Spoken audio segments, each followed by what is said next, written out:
We're over here with my friend Bill's. He says he's got a project car, 55 Olds. He said it ran down a hill and got damaged somehow. Bill said that he wants to put the car together, make it sellable. I guess he's having trouble moving it and he doesn't want to scrap it. My son actually bought this car and was going to do something with it, and of course never did. And it sat around here and sat around, and then tried to sell it and couldn't get anything for it. And then I said, let's get Ian involved. He's got good ideas, see what he says.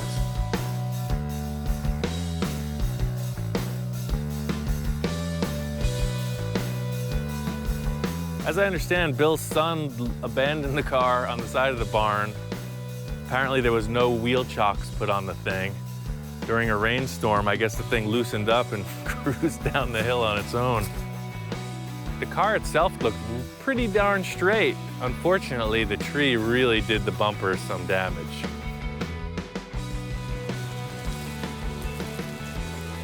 Hey Ian, how are you? I was doing good until I saw this pile. You don't think you can salvage my mistake? I wish you would have called me a couple months ago before it hit this tree. It doesn't look all that bad. It does have some cool parts intact. Yeah. And you have the front glass, you said? It's just out? We do. Yeah, that's a big plus. As long as it has the factory curved glass, that's a good thing. It's just too bad that front bumper got hit. We're gonna have to find another one, and that's gonna prove to be a challenge. Well, I've seen your magic before. Yeah, you know I can cut them up. So it's the typical story of somebody's project dream car that just got in over their head. Yes, it is. And you're gonna save it. That's what I do, sir. I'm here to save the day. I had Ian do work on previous projects, and I thought, well, with this guy's vision, let me get him up here and see what he has in mind. I'd say to really get somebody interested in this, we gotta chop the top. If you want a custom, that's the start. It's a lot of hard work. I've already done a 55 Oldsmobile chop top. Oh, you have? It gets tons of attention. I guarantee you, we chop this, primer it, get the glass in, somebody's gonna take it home. Good, good. Well, let's do it. Yes, sir. Go grab that tractor. I got some investigating. Somebody started working on this. I bet this car runs. Mechanics are pretty straight ahead. A lot of people get started on that. The rust and the metalwork that everybody gets scared of. But I got this. So it's got all the interior parts. Sweet. It's got a bumper jack. It's got the glass for templates. This is perfect.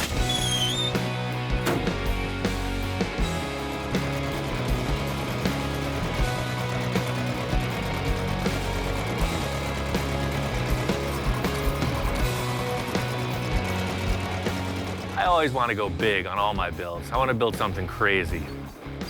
For me, the challenge is to make Bill happy.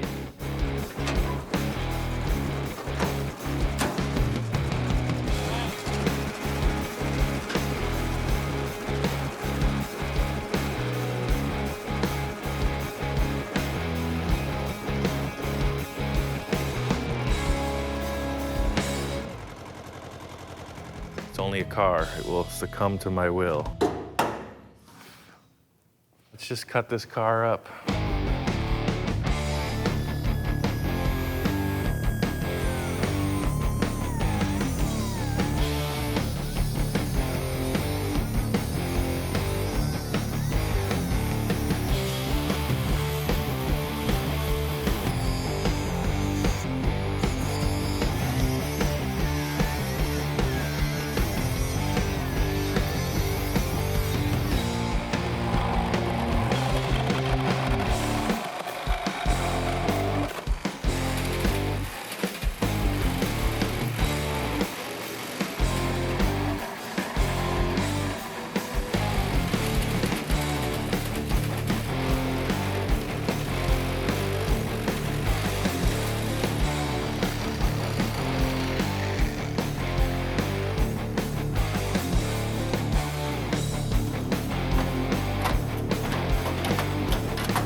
always a hassle.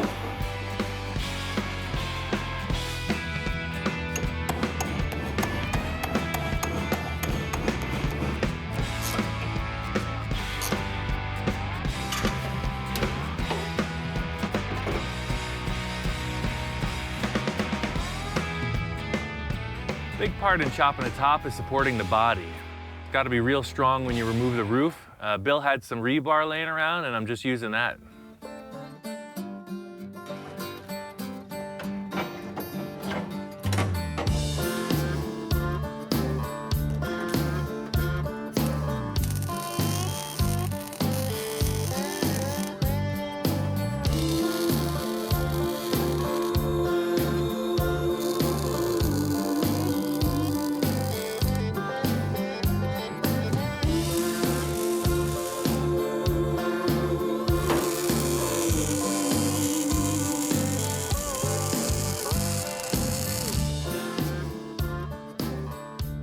What I'm gonna do first is get this rear glass out of the way. It's fragile, I don't wanna mess it up.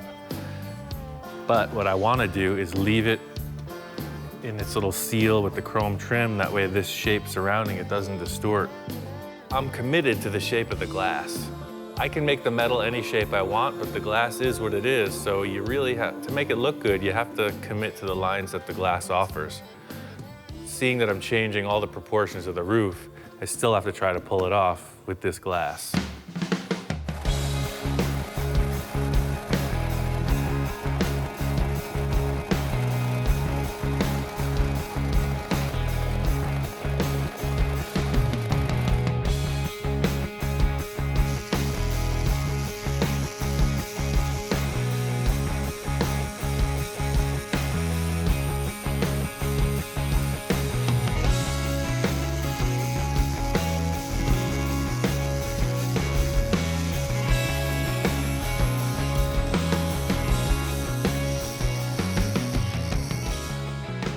I know I'm definitely chopping the A-pillar 3 inches.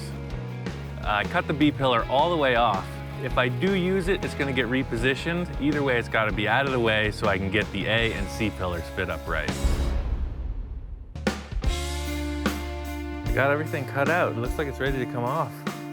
It might still be attached, we just gotta check. It might have one or two little places. No, maybe not. I left for a period of time, and I came back, and the roof is off the car, and it's like, oh my gosh, we're in trouble now. You have to understand, when you walk in and you see a car that was whole, and all of a sudden the windshield's cut off and the top's cut off, you go, wow, what are we gonna end up with here? Is this, you know, I've junked cars before. That was not what I wanted to do with this. I'm anxious to see how he leans this window. I'm anxious also.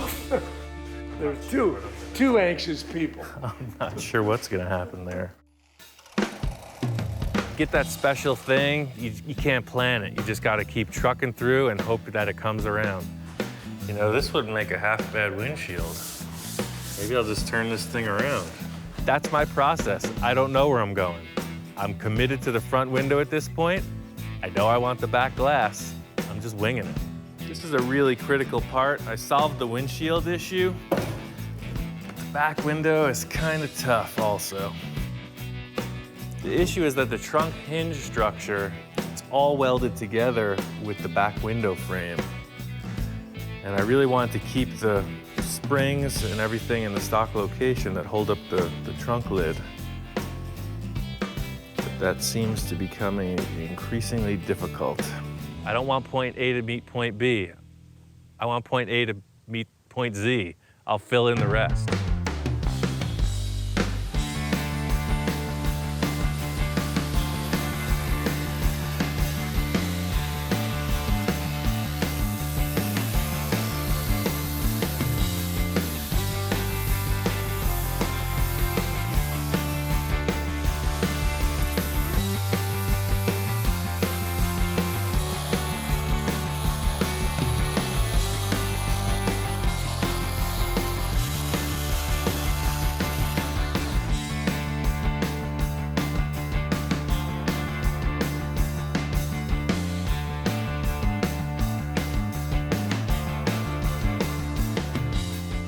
coolest thing about this is that the trunk hinges are unmodified.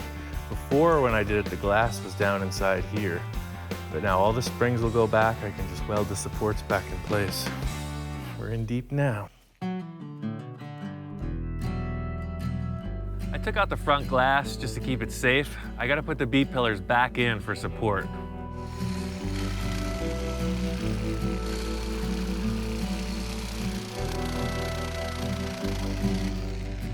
I'm putting these on. I cut them 3 inches lower. It's just to hold the roof up so it doesn't crush the glass. There's no structure in the car now.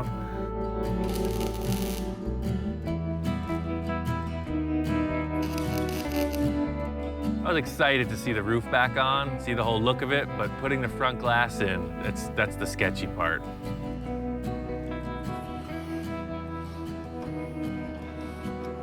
Ian is a fast worker and busy. I'm old and slow, and when he's putting this glass in, every time he's doing that, I'm thinking, oh, there's $500. When that breaks, that's another $500. I didn't want to do that, but that's Ian, and it all is going to turn out fine. Yeah, see what we got?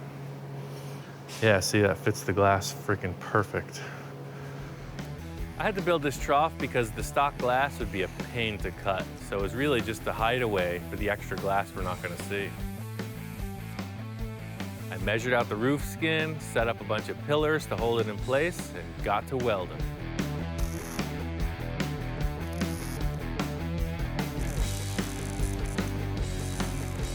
You can clearly see how the glass is gonna land in this trough shape. Just gonna fit it up one last time and get onto the back window. This is gonna work. That is trouble. Now that I've cut it out, the whole thing is falling apart. There's been water under the trim, under the rubber. It's a complete mess. It's falling off of the glass. There was a lot of gunk and crud between the rubber and the metal, so I just tediously cleaned it all out, got it to kind of fit, put some metal straps on it just to hold it in place, and it seems like it's gonna be okay. Desperate times call for desperate measures. Actually, it's kind of cool. I might just chrome those and leave them in place.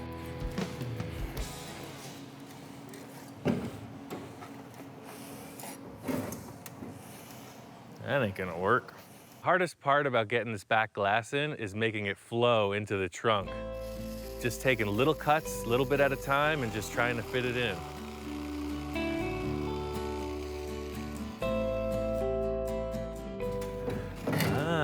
Now we're getting somewhere. My plan is to not sink the back of the glass at all. I'm just gonna sink this corner, see how it's starting to set under? What that's gonna do is as it comes in, it's gonna have this line follow through like the hardtop.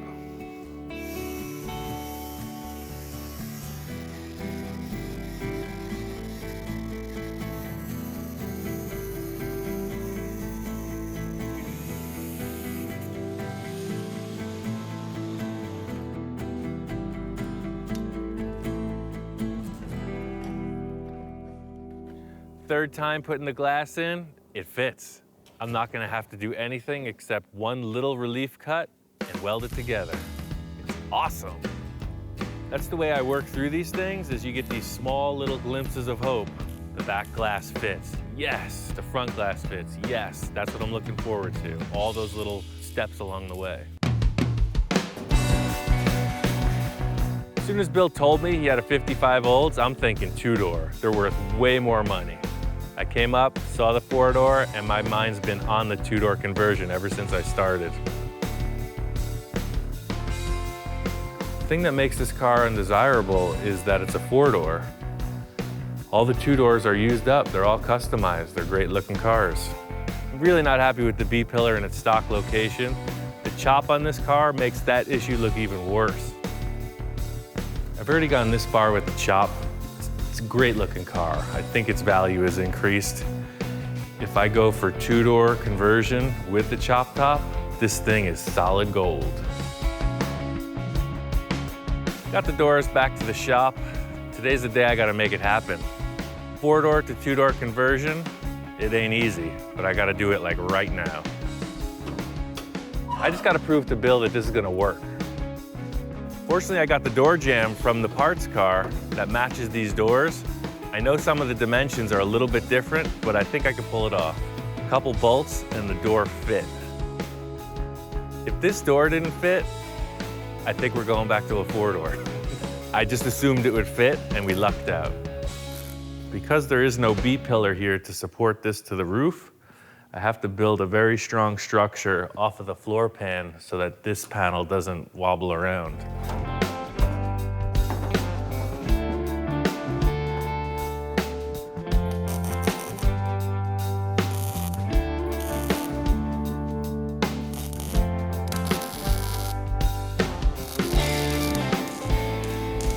These two-door doors are the right move. I got the passenger side done, it looks bitchin'. I gotta get the other side done before the end of the day, show it to Bill.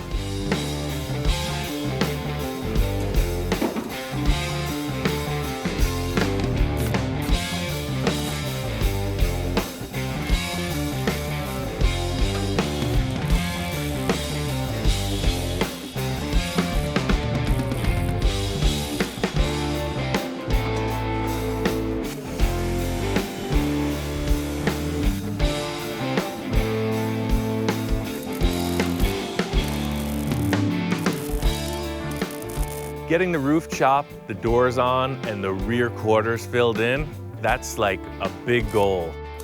He did a great job. He did it in one day. I'm thrilled. That's the most satisfying part of it, is seeing that it's gonna work, but now the real tough part comes, just finishing everything. It's still a ton of work. The whole car is basically laid out. Yesterday I got the doors on. This morning and all day today are stuff you don't see. This is the non-glamorous part. It's all underneath, it's all bracing, inside, just a lot of grinding and welding all day. The main thing today is the inner structure and the sheet metal around the windows. That's pretty much gonna complete the outside of the body. Got this door off, I'm gonna fix this dent real quick and get it to John so he can sand it down and get it into primer.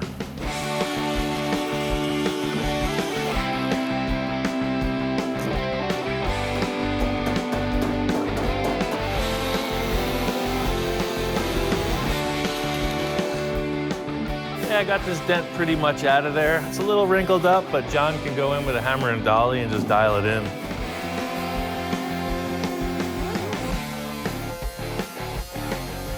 I'm gonna lay in this centerpiece now that I got these two side braces in. I'll lay this in, and then I'm gonna pop all the chrome off and the glass, take it out.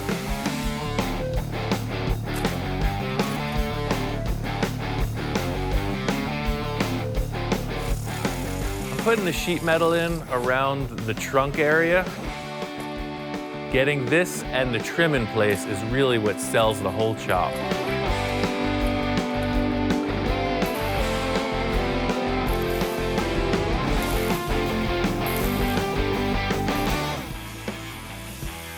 The way the rear glass is sitting now, the chrome trip is dipping below the body. I gotta pull that off, figure out how to reattach it higher up so that it looks like it belongs. So ultimately, the plan is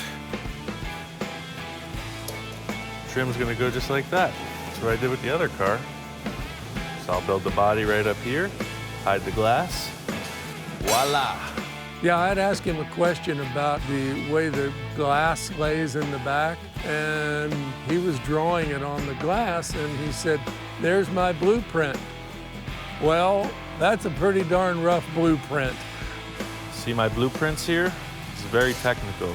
My time on the USS Enterprise, galaxy far away, I did some internship on that style blueprint drawing. The height of technical ingenuity. Perfect. All right, now as soon as I get this ½ pound of potting soil out from underneath the window, I could probably get back to work. Still two big holes in the car, around the windshield and around the rear glass. I gotta sheet metal that in. It's pretty tricky because the glass doesn't fit there. I have to make it look like it does. So it's pretty challenging. So with the glass out of the way, I'm just gonna grind this seam down and follow this right through. I'm gonna end up clearancing it a little bit so the glass can set on and off, but the chrome trim will hide that gap.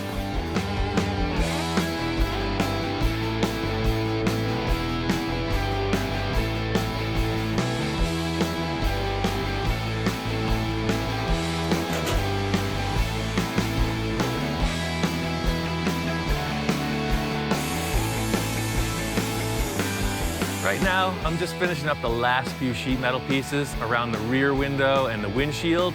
Fitting in this sheet metal is gonna make the whole thing fit right. It's just gonna look like it's factory.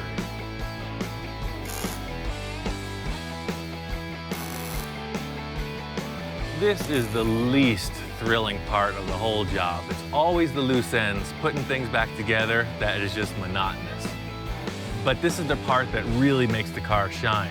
Anybody can create a silhouette, but to have all the finished pieces in place, that's what makes a real custom. Doing custom work is never easy. I picture it in my head, but in reality, it always takes 10 times longer. Pushing 36 grit sandpaper all day, it ain't easy. But look how good that stuff spreads. See what I'm talking about?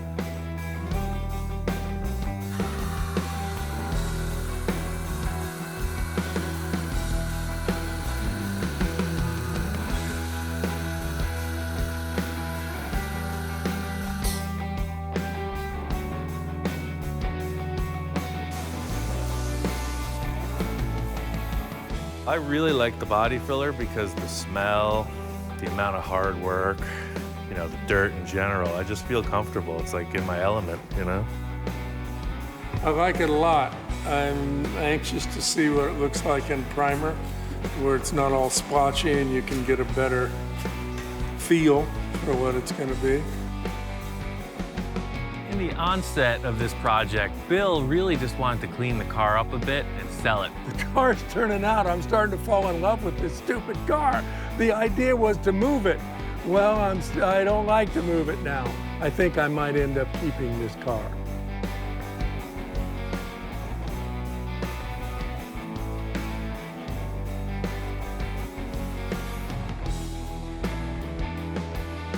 I feel very secure.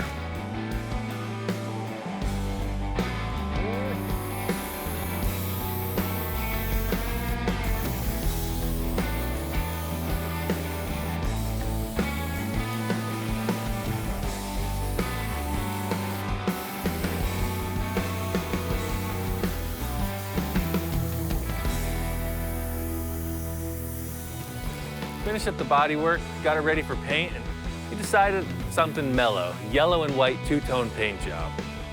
And that's when Bill decided he wants to keep it. The car's turning out. I'm starting to fall in love with this stupid car. The idea was to move it. Well, I don't like to move it now. I gotta finish this thing. It's looking good, and we're almost there.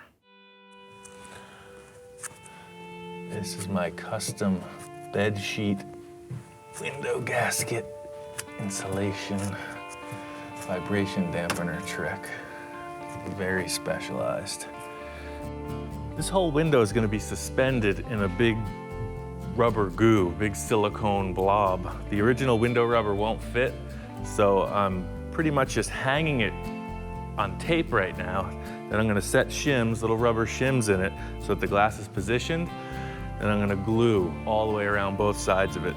That way the glass is never actually touching the metal, it's just suspended in a big silicone frame.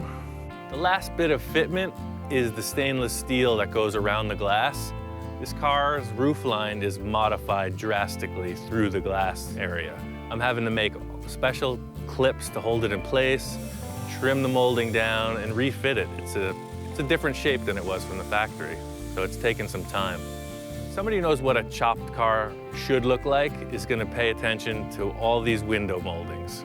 Having them fit right, it's a big deal. It's what's gonna sell the car.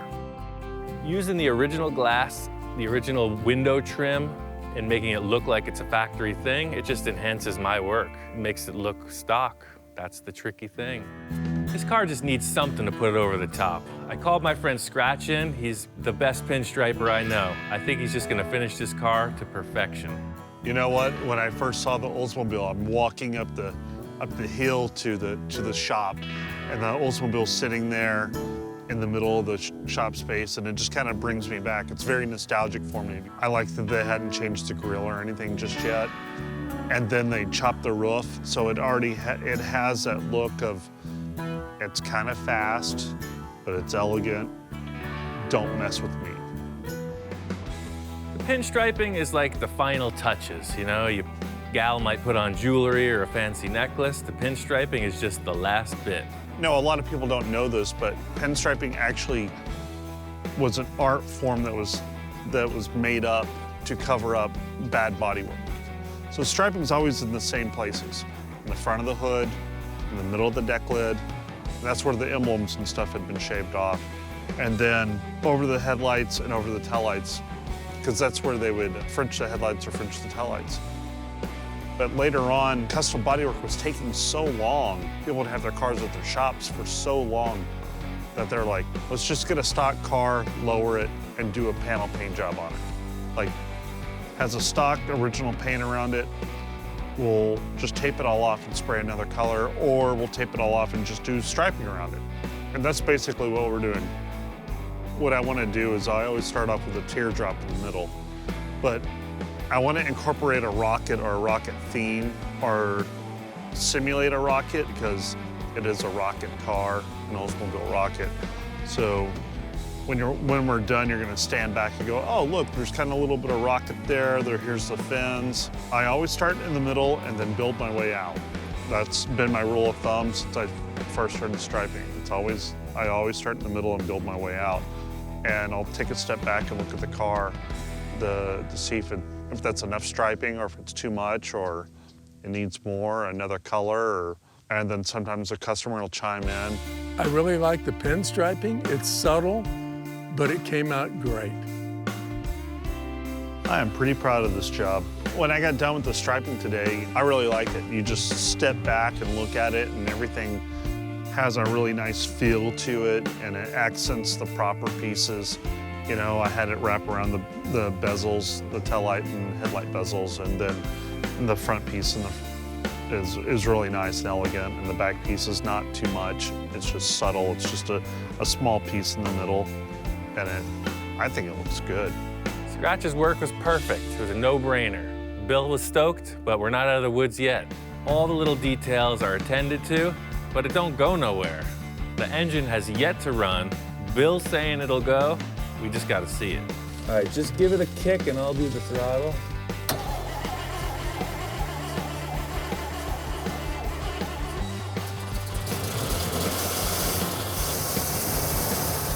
The engine runs.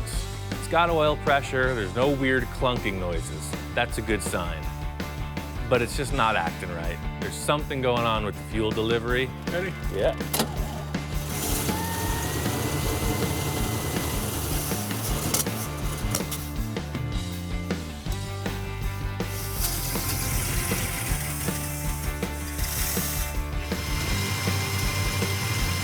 She's coming apart, sir. I think it's a vacuum leak. Bill is talking about carburetor change or something, but it's definitely not right. I think old cars. I think I gotta take this down to my shop. Working out here at Bill's barn can only go so far. I gotta take this thing back to the lab, put the secret sauce in it, and make it go. All right, so mechanical stuff. Here we go. I got the radiator out. Bill's gonna get that thing boiled. There's a bunch of mud in there. Once I got this thing back to my shop, as usual, my intuition was 100% correct. Vacuum leak, big time. Somebody messed around with this carburetor. It's a mismatched base plate, so I'm gonna have to build some kind of an adapter. This is completely wrong. This was for a different carburetor or something, because there's no point in which this surface meets this surface all the way around. This little dips around the screws, that's your vacuum seal right there. And nowhere on this adapter do those two line up. So you're relying on a paper gasket. That's why there's a vacuum leak. I wasn't able to find a spacer that was 3/4 inch thick, at least not in the price range I wanted to spend. So I went up to Bill's, he wasn't around. I snuck into his backyard and found this piece of 3/8 plate. So 3/8 times 2 is 3/4, that's 6/8. Making a spacer for this carb out of some aluminum plate, I've done it before and it's always worked. Why not this time? So I'll just make 2 spacers and we'll use 3 gaskets. 1 on the manifold, 1 between the spacers, and 1 on the carb. This idea of making a carburetor adapter is a simple, cut it out, finish it, and assemble it. It's not rocket science. I could pull this off.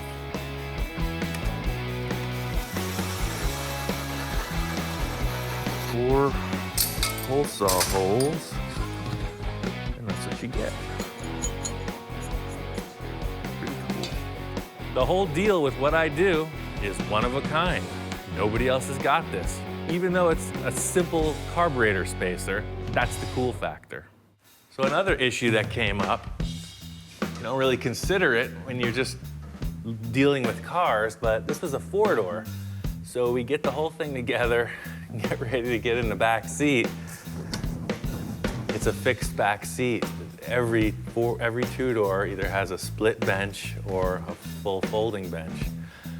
So this isn't gonna be okay, because otherwise it's a two-seater, you can't get in the back.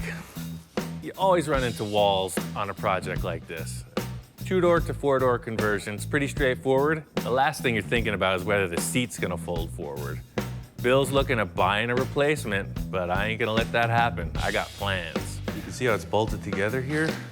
I'm hoping I can detach the back from it and put a pivot in there. I got a couple gate hinges. I can make this thing happen. 2 gate hinges in a dream.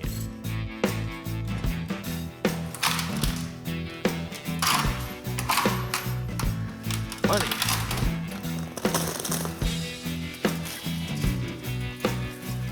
So the whole seat back thing, my solve is a pair of these commercial door hinges I found at the local supply.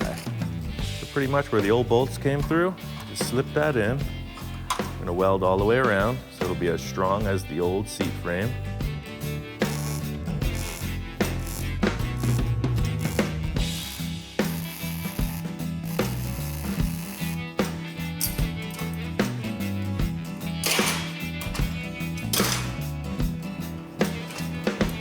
It's a folding seat. Easy. Yeah, you won't need to fold it more than that to get into the back. So you can see here how this C shape indexes, so that'll make it very strong. See, it closes right back on its original holder. And I'm thinking if we take the old retaining nut, put it in here, it'll thread in and out, and it'll adjust the pitch of the seat back. All right. The interior panels, this used to be the inside of the door, but now nothing that used to fit the door will fit here. I'm gonna take some 1/4-inch masonite and just make up a blank shape that'll represent a door panel or an interior panel at this point.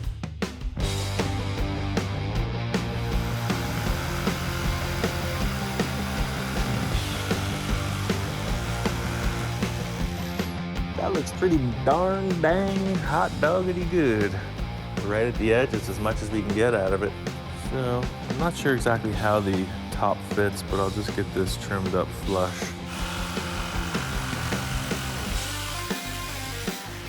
This metal trim used to be the inside of the rear door. So I'm hoping that I can use this, because it looks cool, it'll be paintable. I'm hoping that I can just trim this back and use it to retain the door panel. And it's kind of close to what we need.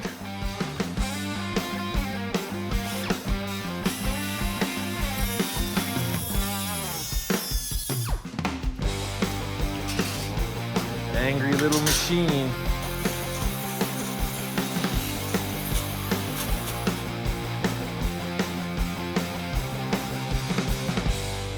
Bill stopped by. I showed him the whole deal with the carburetor. He's stoked. There was a vacuum leak. There was a vacuum leak. I figured it out. So you put two to give you the... And I got the gasket, and voila. One of the nicest things about Ian, he always goes to my scrap pile to look for stuff, and that's pretty cool. I notched them in there. That's way cool. Yeah, made it super simple. The back detaches. So it's just gonna all fold forward. Just like every other car in the world. We're saving money because we didn't have to buy a seat, so I'm all in. I showed him what I'm doing with the interior. It's all in-house. All I'm gonna do is ship this car to the upholsterer, and it's a done deal. So that's what's happening. Very good progress. Once Bill left, I just needed to install the carb and see if I could get it running. All right, so put those there, put goes there. So instead of one gasket, we're using 3. Starting to get nervous. Dropping a little piece of shoe leather on top. Number 3. It's like a stack of pancakes. It's awesome. Oh.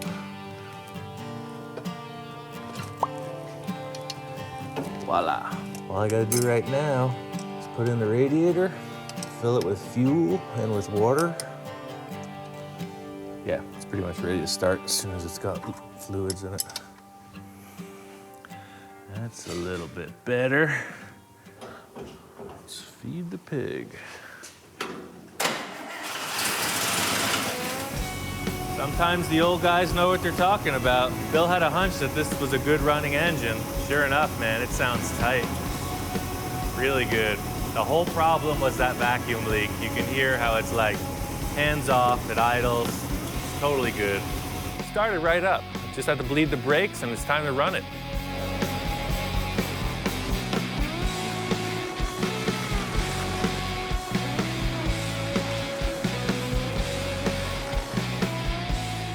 Car drives good. I'm stoked. The steering's tight. The brakes work great. I like it just like it is. Bill was right. The thing runs great.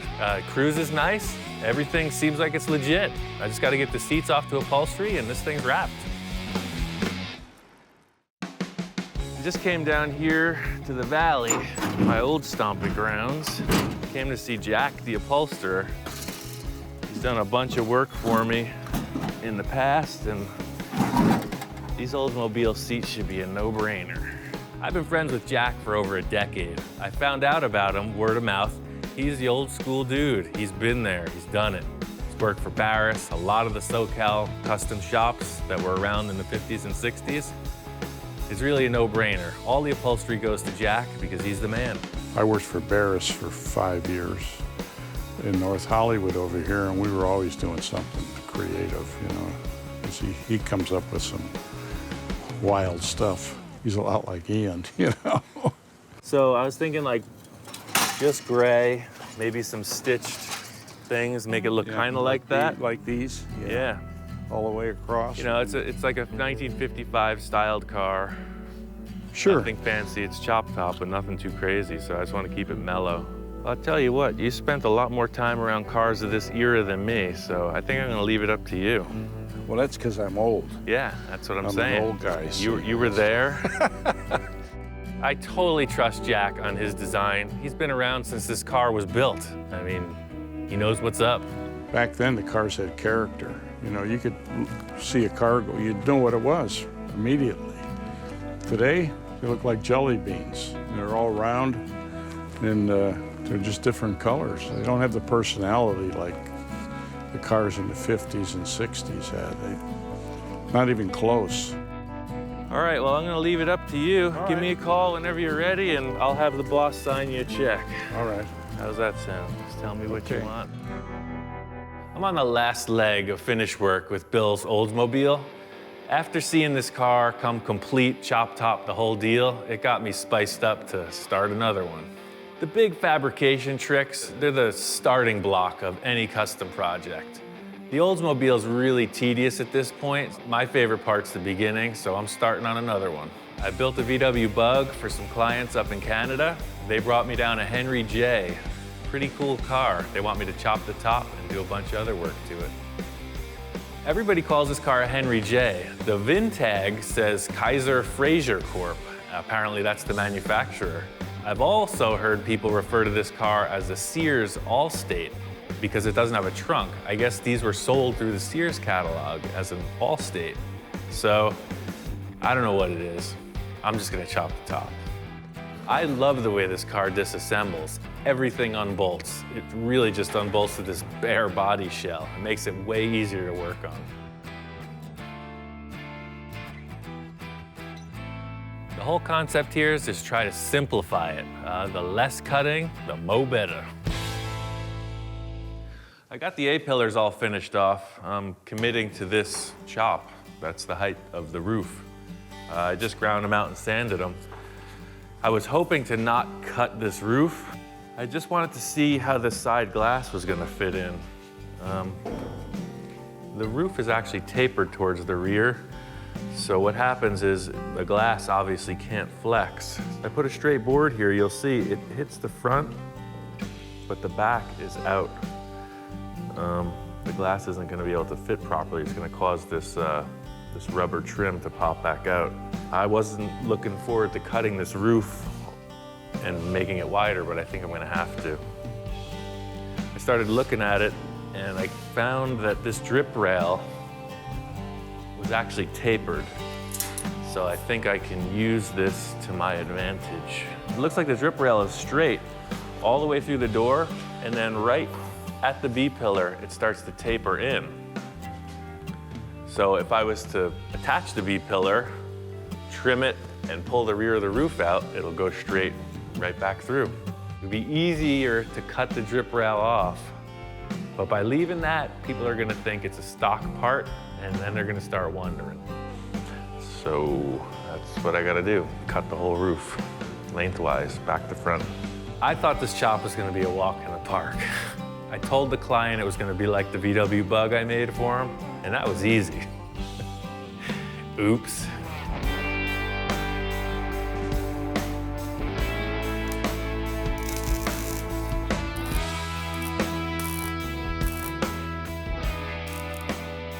So the next step is to cut this corner and move it over.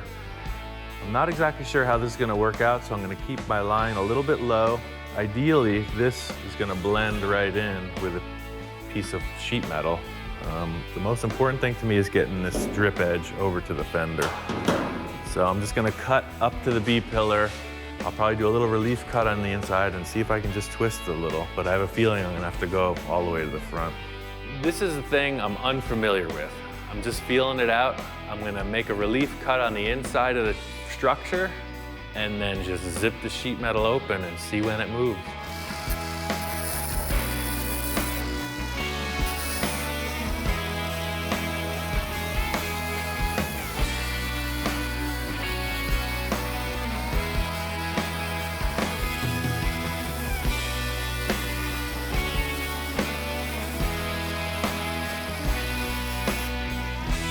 This is really delicate because in pulling this panel out, it could buckle the drip rail, and I'm really trying to make it look right. That's the hard part.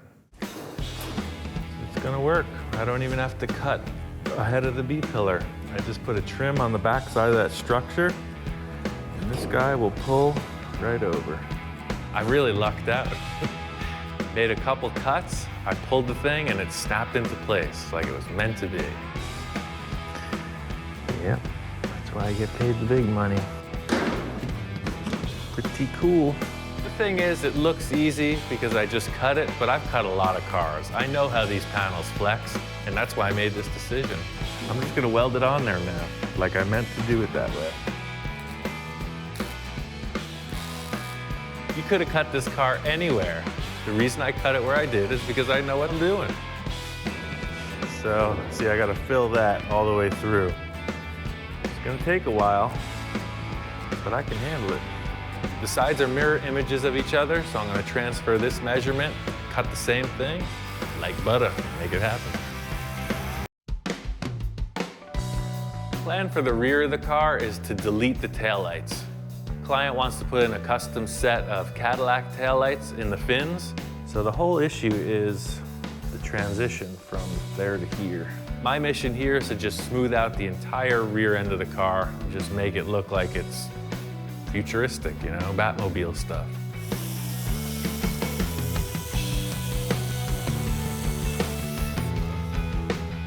Deleting these taillights is really a major style change in the whole back of the car. It was Mark's idea for these new taillights, and I think it's a cool choice.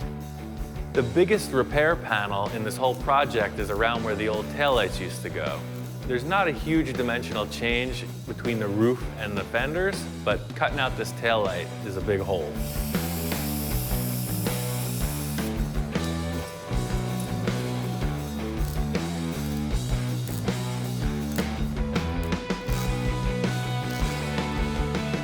The rear panels on this are working out perfect. My idea to just wrap these flat sheets around all the curvature has worked out fine.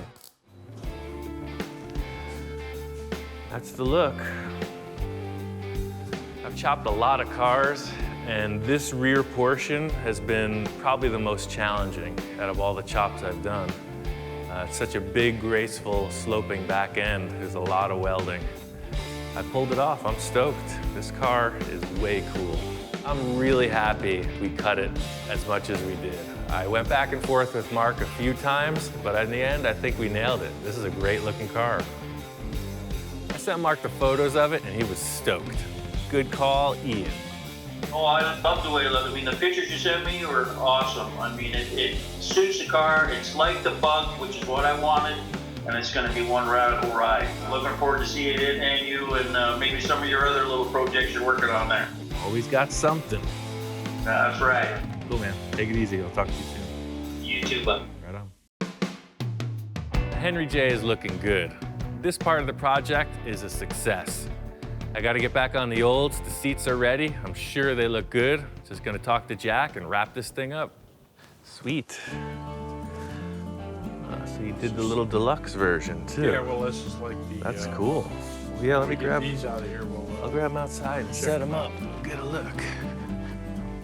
Jack knows this car inside and out. He's been around it. He did the seats, the rear panel, the front kick panels, all the door panels, the little trim pieces, etc. He used the same material. It was his design. It looks great. Take us to the drive-in movie theater, Jeeves. Well, I'll tell you what, it's better than I expected. Okay, Thank you. thank you. Every time, it's freaking great. That's why I keep coming back. Just gonna bolt these seats in, finish up the carpet, give it to Bill.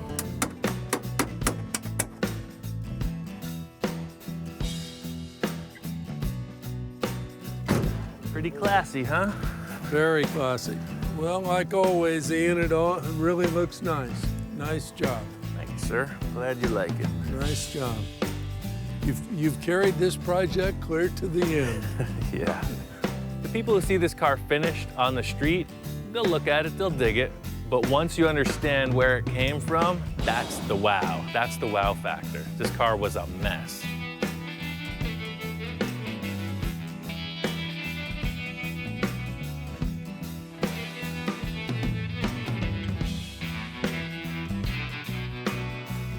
You know, with Ian, every time I get him on board, none of these projects are simple. This was a huge, big undertaking. This thing was really rough, and he did a marvelous job on it. Just take a look at it. He really walked the last mile on it. He did the paint work, the body work. He did it all. At the end of the day, 2 more projects down, 2 happy customers. That's just how I roll.